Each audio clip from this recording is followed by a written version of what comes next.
चुकी थी, एक भाई हमेशा के लिए खो चुका था और इंसानियत पहले कत्ल का बोझ उठा चुकी थी। सोचिए वो लम्हा कितना खौफनाक होगा। हज़रत आदम अलैहिस्सलाम अल्लाह के नबी अपने बेटे की लाश देख रहे होंगे। एक बेटा मकतूल, दूसरा कातिल। एक घर जो कभी जन्नत की यादों से आबाद था, अब गम से भर चुका था। ये सिर्फ एक ख़ानदान का सानहा नहीं था, ये पूरी इंसानियत के लिए पहला इम्तिहान था।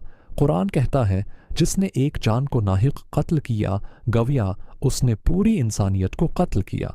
क्योंकि कत्ल सिर्फ जिस्म नहीं मारता, ये माशरों का अमन ख़त्म करता है, दिलों से रहम निकाल देता है। और जब हसद इंसान के दिल में घर कर ले तो वो भाई को भी दुश्मन बना देता है। काबिल ने सोचा था वो अपने भाई को ख़त्म कर देगा, मगर हकीकत में उसने अपनी आखिरत को तबाह कर लिया।